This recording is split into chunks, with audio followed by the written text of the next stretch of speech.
Hey everybody, welcome to On the Homefront. My name is John Murphy. You might be listening to us live on the radio at WIOLI AM 1400 or maybe digital FM at 95.3. Glad to have you with us on this Wednesday afternoon. Smoky as it is, though, coming in. You could really taste the air today coming in. But we're also on YouTube along with the other 5 o'clock shows, so you can always catch these shows anytime to stay up to date with all these great stories we're sharing with you on the program today. We're going to have 3 segments. In a short while, we're going to talk with people from the Ashford Arts Council, and then we'll talk to Chris Beaudry from the Side Door Jazz Club in Old Lyme. We do quite a bit of coverage this year of all the different venues in the area, and they're all within a half an hour or so of our area to give you a chance to see music, support musicians, and enjoy the quiet corner at the best time of the year to be out and about. So we're going to begin today looking at the Coventry Arts Guild. I'm very happy to have Richard White back in the house today. He is the board president. He's on my far right today if you're watching us on the camera. And also next to me is Tim Timberman. He's a board member as well as a musician, and he's involved with several of the events coming up this month. So first of all, thanks guys for being here and for all the work you're doing throughout the year for the arts. Thanks. It's great to be back, John. It's been a busy spring for us. We were dead quiet through the COVID years, and we're getting back up on the horse, and our programming has been funded by the state Office of Cultural Affairs and Office of the Arts, right? And no, it's the Humanities, Connecticut Humanities, and we also been funded again by the town of Coventry. So we have good support, and we're getting out there and doing stuff. And so the first thing we're going to want to talk about today is our Make Music Day coming up this month, and I'm going to hand this off to Tim Timberman, who's the quarterback of that event on June 21st. And on the solstice, every year on the solstice. And he can give you some background and tell you what we got cooking. Well, Make Music Day started in France in 1982. It was basically a festival of music to celebrate music and all music, and everyone is invited to play, sing, dance. It's the celebration of music on the summer solstice, and so we're fortunate to have 2 events going on this year with Make Music, as we did last year. The one is going to be at the it's going to be at the Song a Day Music Center. Ruth O'Neill and Jim Hammett will be celebrating Make Music at their music studio at 2809 Boston Turnpike, which is Route 44. And I believe it runs from about 3 to 8. And so their family of musicians will be celebrating there.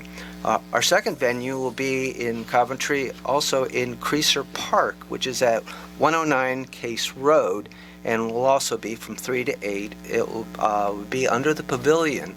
There's a large pavilion. It's about 30 by 60. It's got a roof. We have electricity. We'll be providing microphones, sound system. We'll have cables, amplifiers, microphones, and so being under roof will be there, rain or shine, and we're encouraging people, just anyone who wants to play, who enjoys playing music.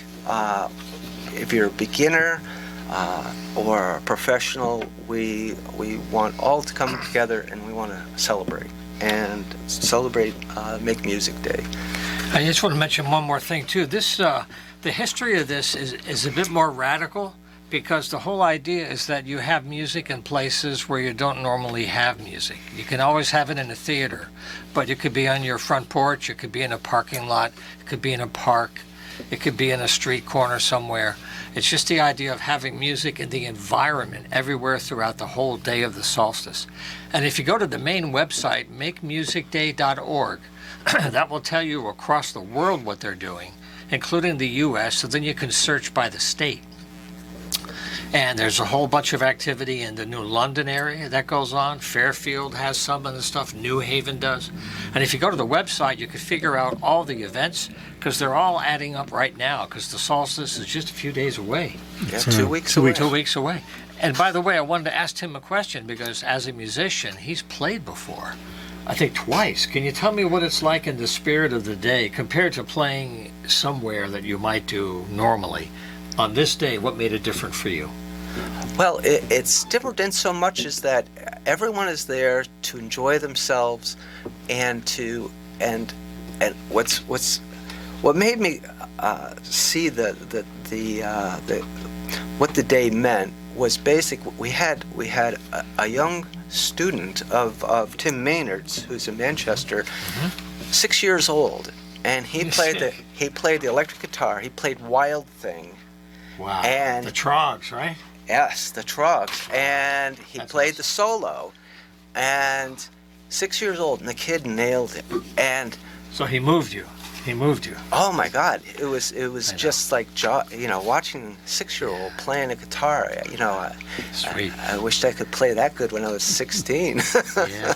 Well, sometimes you find kids have a natural gift, and then they have access at the right time when someone hands them an instrument, and then you unleash it. And this kid worked. He worked and practiced, and like I said, he nailed it.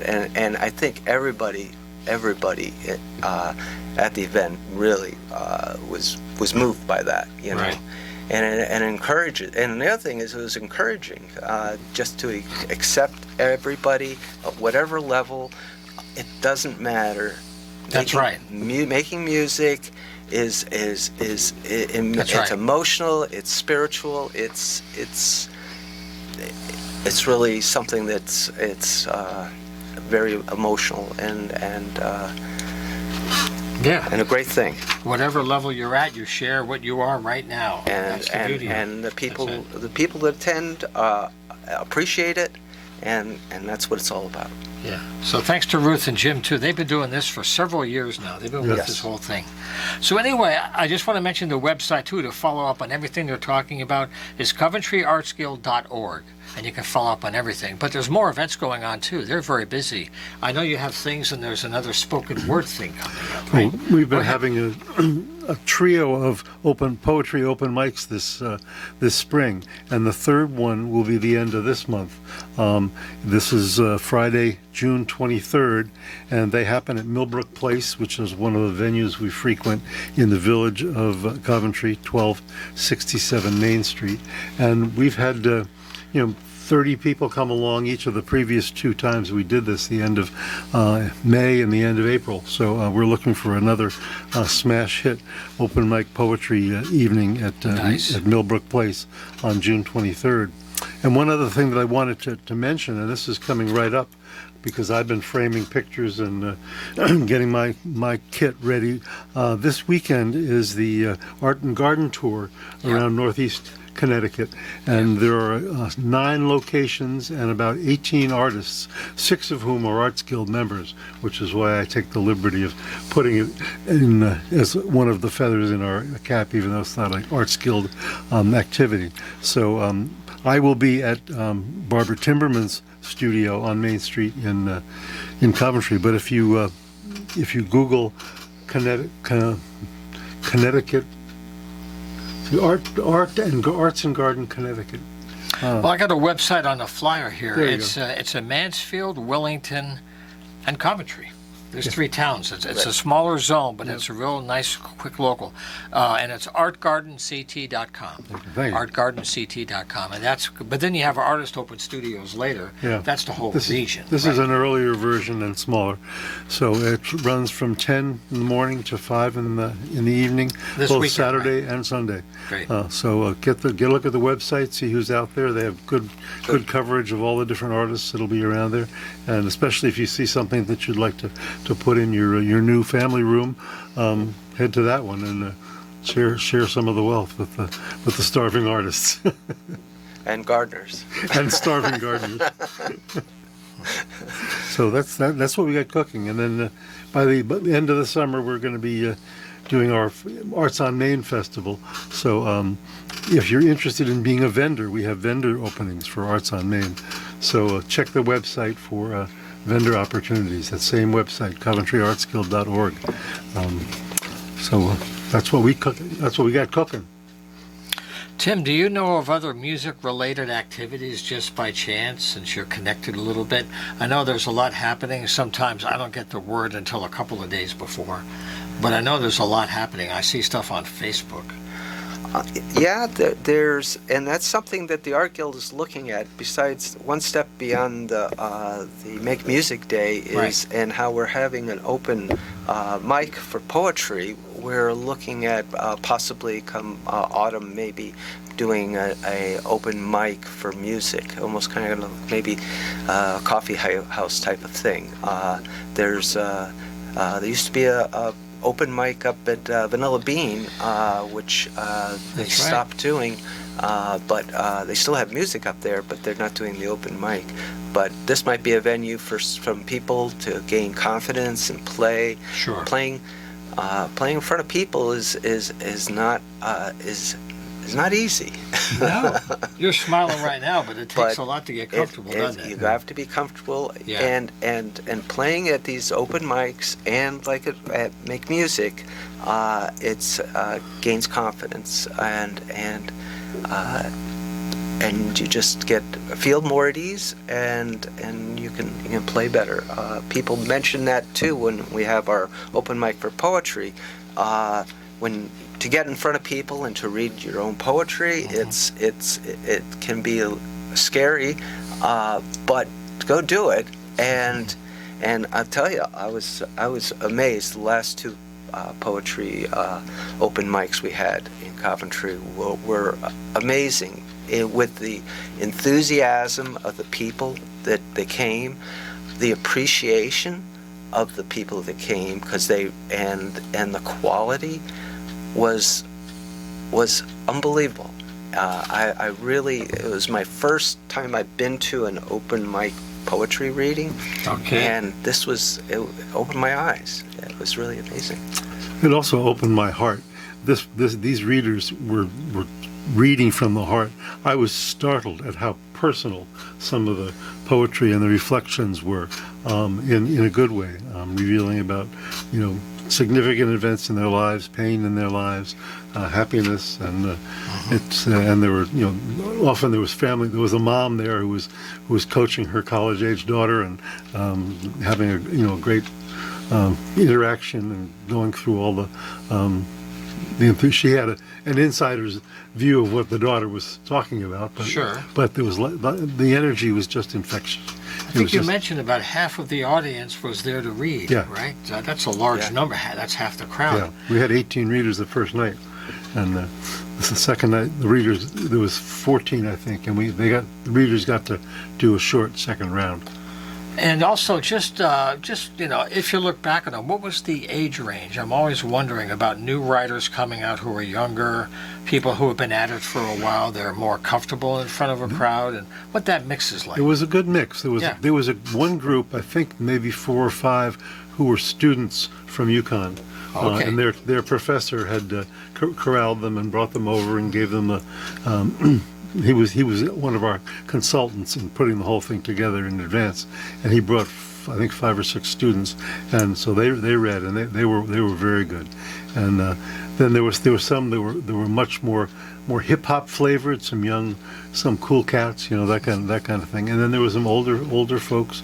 One woman who was a teacher read a very moving poem that she had written on the occasion of the Sandy Hook shootings, and what it was like to be a teacher in that universe that was collapsing for teachers. Wow. So there were some very deeply felt emotions that were broadcast in that event, and each one was the same, and there was some fun too, but it was a joyful night, and everybody just celebrated it. It was. Do you have an idea if any of those were ever recorded?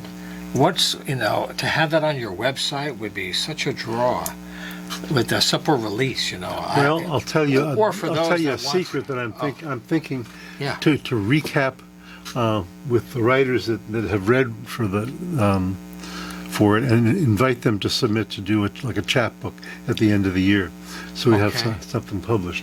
But recording it is another possibility. Yeah, it's another this level. technical step above what we've got. Ah. But but I would like to have a good, at least a written record of what they've gotten. Yeah, having those on the website can help people connect really quickly. And when you see a few other people, wow. Well, that's what they're all doing. They're using this new technology apart from all the hype and craziness that's going on. Yeah. It's a great tool. Yeah, It is. true.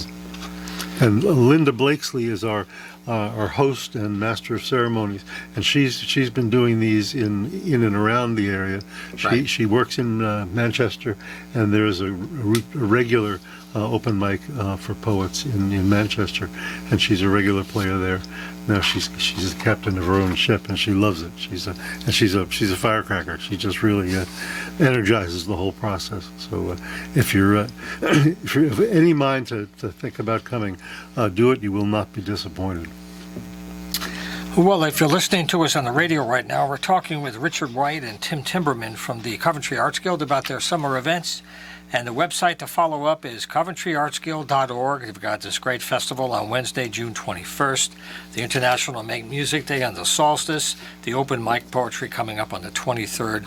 All this stuff is on the website for you. So thanks for making all this stuff accessible to people and for all the hard work you do to give everybody a good time. Well, and thank you, John, for giving us a platform on a regular basis. Yeah, a pleasure. Yes. Good to have you here. Good to be here. Okay.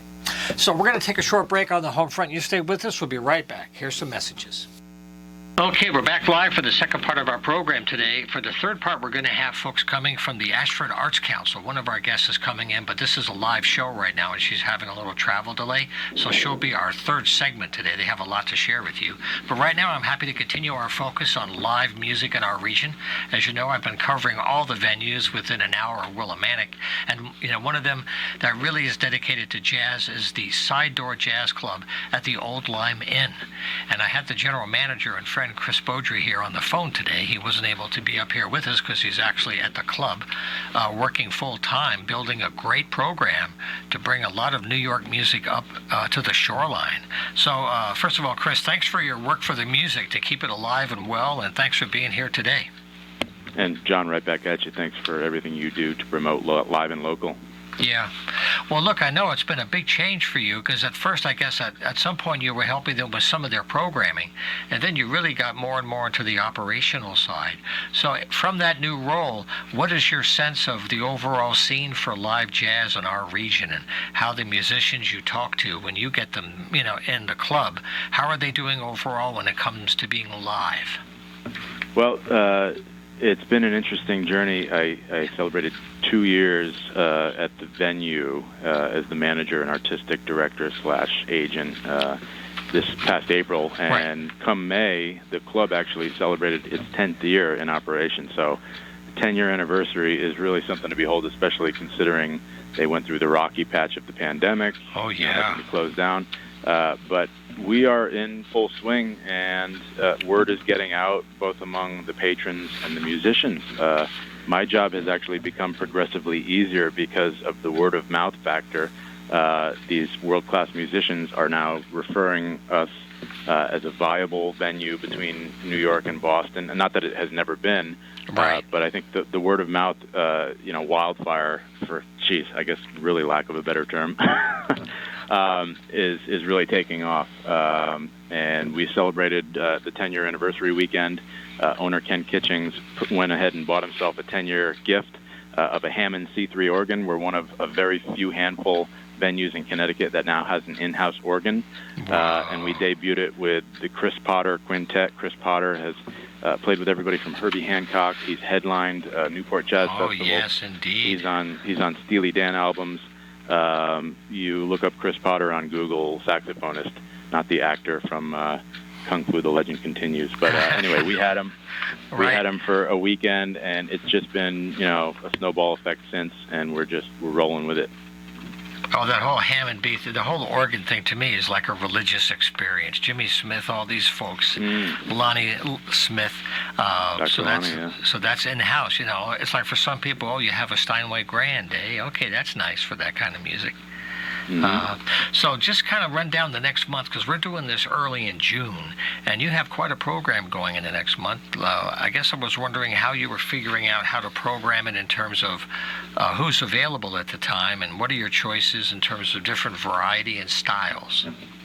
Yeah, it's always a massive puzzle that I thoroughly enjoy working with, but now I have that added additional piece of the organ in-house. So I have the privilege and the pleasure of booking world-class organ acts, of which we actually debuted the organ with a private event, kind of thanking longtime fans and patrons of the club.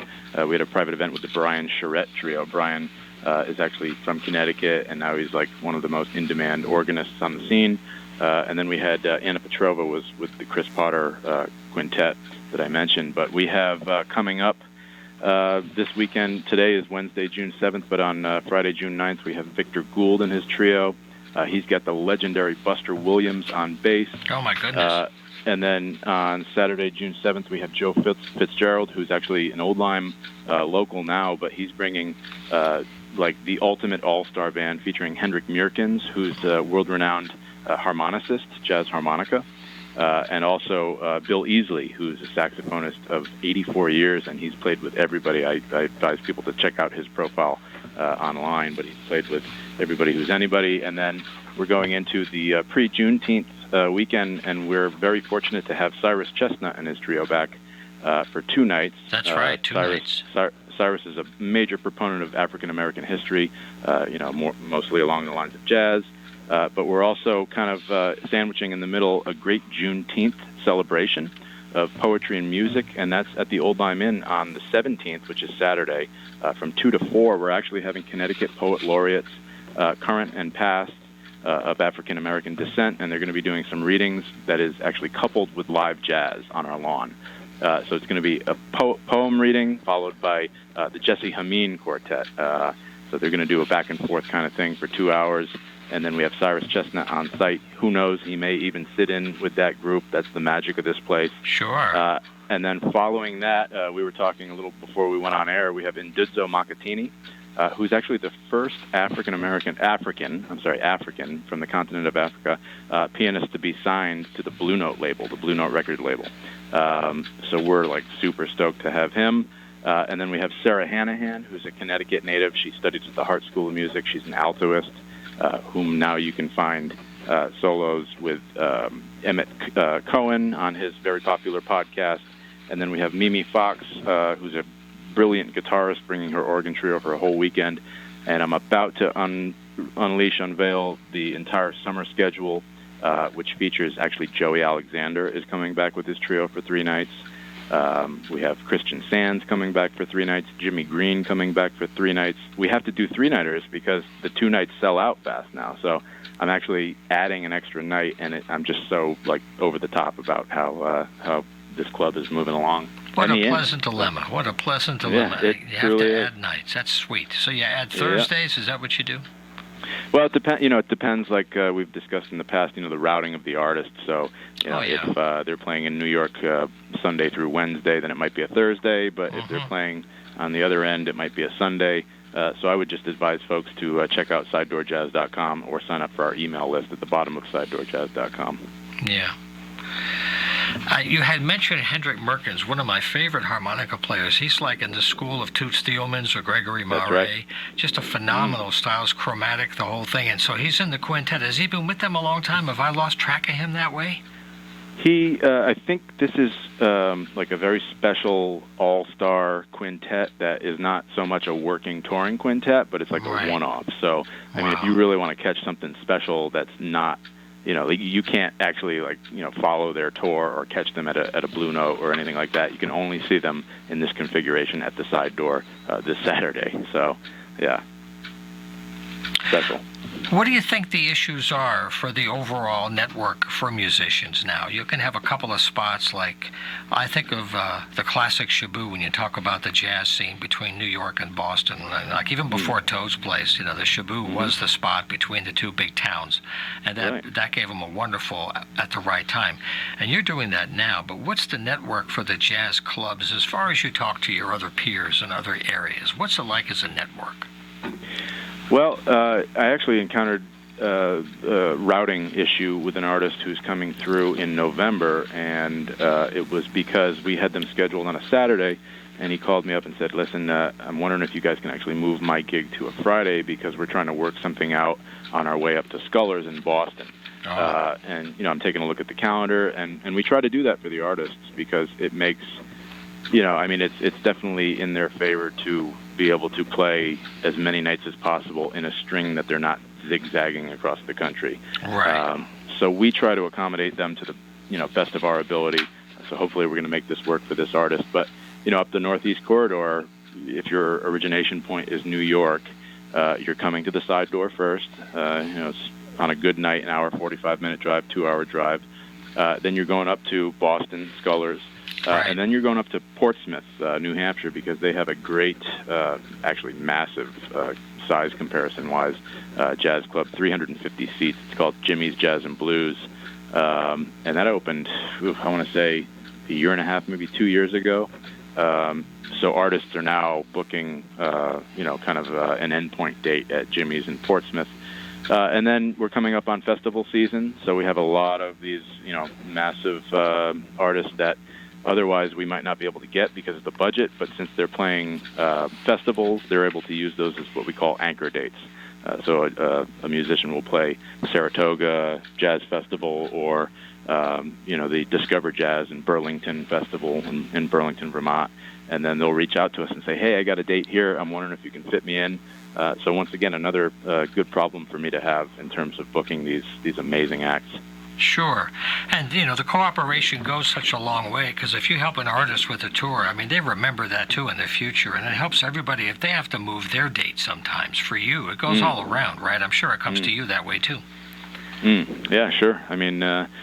It's where we have the back of the artists and the artists have the back of us because, our reputation is now preceding us. And it's good to word of mouth, as you know, is the best form of advertisement. And so far, we're hitting it out of the park. Everybody is having great experiences. I would advise anybody listening to check us out on Google, read some of the reviews because they're truthful. This is a living room for jazz, and living room in the sense of you feel like you're at home, but also the music is living in this room. So. If somebody hasn't been to the club, reach out. My email is manager@thesidedoorjazz.com. I'd love to hear from you. Let me know if you're considering a show. I'd be happy to, ask you a little bit about your musical styling preferences because we're not just left field experimental jazz, and we're not just low key swing style. So we're everything in between. We have blues, we have funk. We had a funk organist. We have the Delfio Marsalis, who's Wynton's brother. Wynton Marsalis' brother. He's coming. We just scheduled him for July the 23rd. That's actually, John, a Sunday show that we talked about, the rare ones. So he needed a gig for his big, large band of 12 pieces, and we're able to accommodate. So we have him on the books now. So look for these exciting shows to be announced, and like I said, join our email list if you're not on it. Well, I really want to thank you for the good work because the music is always alive and well. The business side has its challenges and the venues struggle, but the music is so rich, and the fact that you're part of a new wave of different sounds is really encouraging because audiences are also coming back out of the cave after COVID. They're going back out. I just wish the retail scene was a little better for selling music, but I think it's encouraging, and I guess you're seeing that too in the audiences and everything. So, yeah. So just stay in touch. Chris Beaudry from The Side Door. I wish you a great summer, and I look forward to stopping down to catch one of those shows soon. And we'll have you in touch later on as the program goes on. We'll have you back in July and keep things going. That's great. Thanks so much, John. You bet. Take care. Okay, righto. Okay, again, that's the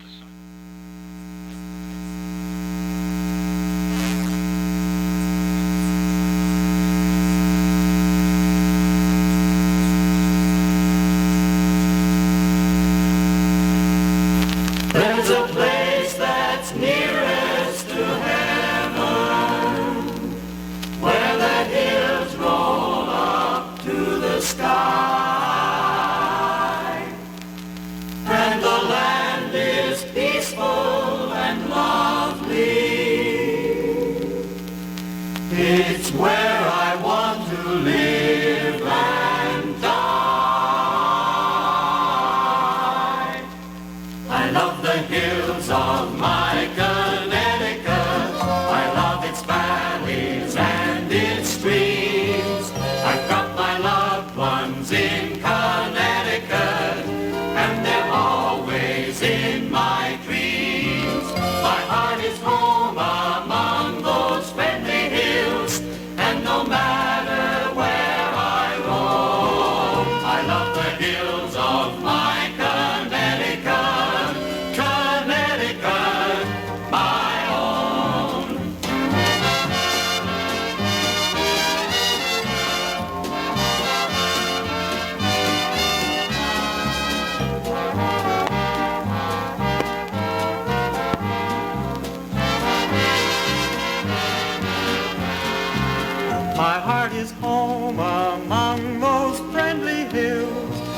no matter where I roam. I love the hills of my Connecticut,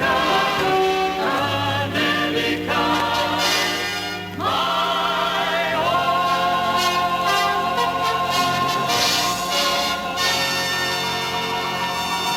The air and their history because of how the air's moving in the boroughs down there.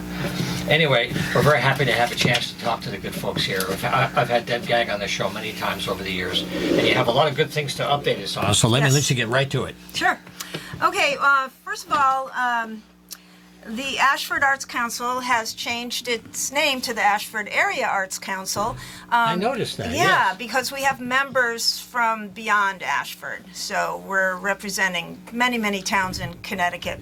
Right now we have a members show going on at the Vanilla Bean Cafe in Pomfret. I saw that. Yeah, we have, let's see, about 22 different artists with many different media on display there, and it's a show and a sale, and I've heard that several pieces have sold already, so it's been a success so far, and I hope it continues to be so. It will be there for the entire month of June. And the Vanilla Bean Cafe has been a great supporter of the arts. They don't ask for a commission. They don't take anything from any of the artists that display there. Yep, they support live music too. It's a They great support venue. live music, yes. Very community-minded.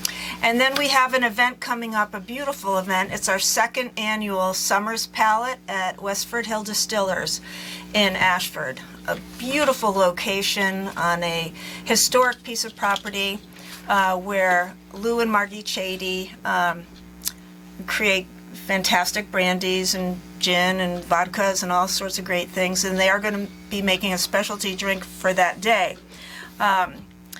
But we have about 27 different artists in Very nice. Yep, and canopies outside, including Dan and Jane Ratcliffe, and they can talk about their booths. Oh, yes. And then we also have performances all day long, starting at 10, with the Quiet Corner Fiddlers, and then also poets throughout the day. And there's a group called Font and Pen, and they recently published a book of their poems and stories. And each person from that poetry group is going to read throughout the day at different times. And then the Babcock Hornet Band is going to play at 11:15. And then a musical artist named Mike Pavone, and then more poetry, and then Don Jacobowski is going to play music, and then we're going to end the day at 4 o'clock. Mike South is going to play guitar from 3 to 4. That's really nice. You know, Yeah. how you had mentioned Font and Pen. We just had people on from the Coventry Arts Guild, and they have their series of poetries. Yes. And they're getting a lot of people interested to come, and they're actually reading and getting up there and putting their work out. Yes. So it's nice to see all across the state writers are coming out. So maybe we'll try to get some of those writers on the show. That's That would a good be idea, nice. yeah. Yeah. So let's bring Dan and Jane in, though, right away, because you're here for a very special reason besides your regular work. How are you helping in terms of the booths, and what kind of art are you working in to add to the day's events?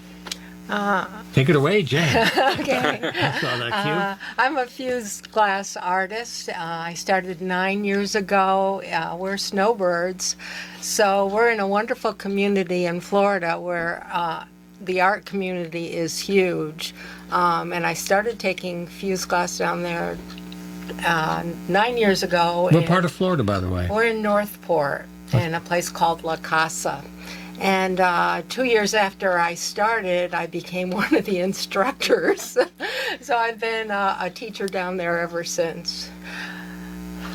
She has a booth of her fused glass work. What kinds of things will you have in your booth, Jane? I have a variety of things. I do things like coral bowls out of glass. I like to do art pieces, which are hanging pieces. I'm amazed by the ability of art to change and mold into things. Her work is absolutely beautiful. Thank you. Yeah. And without getting abstract, I like to ask every artist who's doing something, out of all the forms of art that you could have chosen, something drew you to glass and this compound compared to other materials. What is that works for you as an ongoing physical relationship? I'm a former teacher, and I think with glass, it's a I learn something every time I do it. Different ways of dealing with it, how it molds together, how it fuses in the kiln. I never know exactly what's going to come out of the kiln until I do it, which is exciting for me. Some of the techniques. Yes. Yeah. And Dan, how are you helping out now? Are you working behind the scenes, or are you also involved with creating art? Yeah, I'm a potter. So I've been, again, I got interested in this as a child and didn't come back to it till I retired. So I've been doing this about 9 or 10 years full bore, and I teach also in Florida, and I just love it. It's like it's a new opening for me. It's my new job, and I love going to work every day. I love potting. It's just been a lot of fun. So Dan will have a booth there as well, and I have to also let you know that I have at least one of Dan's pieces, and the one I use the most it's a serving bowl that is thrown with an outer edge, so I put my guacamole in the middle and then the chips on the outside, and we just used it last night. And, so it's, the things he makes are very useful. And I know that he's going to also be in our holiday artist market, as Jane will, in November. Yeah, later. And there's somebody that comes every time and adds to her collection of pieces that she buys from Dan. Yeah. Yeah, it's good. So, yeah, it's a lot of fun. I love it, and I like to make things that are useful that can be used in the home. I'm not an abstract kind of a potter. I like to make things you can use. Kind of functional things in some way. Absolutely. Right. Yep. Yeah. Well, Deborah, I wanted to ask you too, because you've been involved for several years with the organization. For the membership overall, are you seeing any changes of membership? Are you looking for new members now? Of course, you're always looking for new members, but I mean, Are there any things you've noticed about areas of interest when people come in, new areas for the art community? Well, yeah. I mean, we recently brought in some new artists who, one of them creates these really interesting dot paintings that are reminiscent of Australian or Aboriginal art. We have photographers that have recently come in, writers, musicians, and we do have some new officers that are going to be taking over from people who are leaving. Oh, yeah. And what's nice is we're getting some younger people signing on, which That's important. is Yeah. very important. Yeah. So we're going to have a new chair. I'm stepping down as chair. That'll be Nancy Bonnell. And then we're going to have a new treasurer and a new events coordinator and scholarship person. So, yeah, we're excited about the new membership. But mostly today I wanted to promote this June 24th event at Summers Palette. You betcha. At Westford Hill Distillers out in Ashford. And another great thing about this, with the rain date of the 25th, the next day, is that we're going to have art supplies for people, and we did so last year as well. So people can take watercolors, paints, and paper and brushes and go sit on the property. Have you been there? Yes. Isn't it is beautiful? lovely. Oh my God, lovely. it's so gorgeous. Well, last year was our first time holding this event. We had over 400 people come. Congratulations. Very successful. So, And that was just after things began to open up after COVID. A year ago was different. Than yeah, yes. Wow, 400. Congratulations. Yes, yeah. And we're also going to have a table there. The Pollinator Pathway Group is going to be talking about what they do. Last year they gave away some native plants. So it's going to be sort of a multimedia event with a lot of different artists, a lot of different media, and then also the poetry and the music, and then the Pollinator Pathway Group. So yeah, it's going to be pretty amazing. Now, I just want to mention the website, because each group is building out their website. I remember when you first joined in, it had just launched. You were still building it out. And it's AshfordArtGuild.org. No, AshfordArts.org. exactly. AshfordArts.org. AshfordArts.org. So how can people stay in touch, and what kind of background do they have there for people to learn? Well, on the website, we have a gallery of our artists, where people can actually go to that, and if they're looking for gifts for Father's Day or whatever, or just to look. Right. It also states upcoming programs and events. But we also have a Facebook page, Ashford Arts Council Facebook page, which is very active. We get several hundred people viewing what we post there every week, and I like to share different art events that are happening in our area and promote different artists. For example, the Art and Garden Tour is this weekend, so I've definitely been promoting that on the Facebook page. Yeah. So AshfordArts.org will also have the membership form. If anybody wants to go to that and send in the membership form, it's $30 to be a member. And what our mission is to support all of the arts and to bring the arts to the community. And we've been very actively doing that. Okay, yeah. Maybe I should mention, too, because it's coming up this weekend, is that Devin mentions the Art and Garden Tour. That's for Mansfield, Wellington, and Coventry, that area. And if you go to artgardenct.com, you can get more information about the artists and their locations. And then in the fall, of course, the open studios, the whole region opens up. That's right. For everybody, yeah. Well, thank you very much for the good work you're doing. And, also, congratulations on all your years as chair. Thank you. I talked to you several years. And did you know I received an award this year? No. Community Service and the Arts Award. So that was a great thing to Who get. gave you that award? That was given out by the Wyndham Arts. Wyndham Arts. Well, congratulations. And we'll be in you. touch as the work goes on. You just change your hat. That's right. Right? I should say, though, That's that right. Dan and Jane are also, they're not in the Art and Garden Tour, but they are part of the Connecticut Open House Day, Right. which is this Saturday, the Saturday of the Art and Garden Tour. So you can go to their place and tour their garden, which is amazing, and also see their studios in Ashford. So where are your folks located? And maybe if you have a website or a Facebook page, so people can follow up. Go right ahead. Go ahead. So we're at 49 Lakeview Drive in Ashford, Right? and my website is danratcliffepottery.com. Okay, RACKLIFFE, Ratcliffe. And mine is JaneRatcliffeUseGlass.com. Okay, Keep it easy. there you go. Well, I wish you a good season ahead. And I you. look forward to staying in touch, Devin. Thanks cool. for inviting me. You betcha. You Thank betcha. you. Thank you very much. Okay, so that's how we're going to wrap up this week. If you'd like to be involved, we have 3 slots each week, and we're booking all the way through the summer. Just send an email to john@humanartsmedia.com, and we'll be happy to have you on a future show. In the meantime, thanks for sharing your time, and have a great week.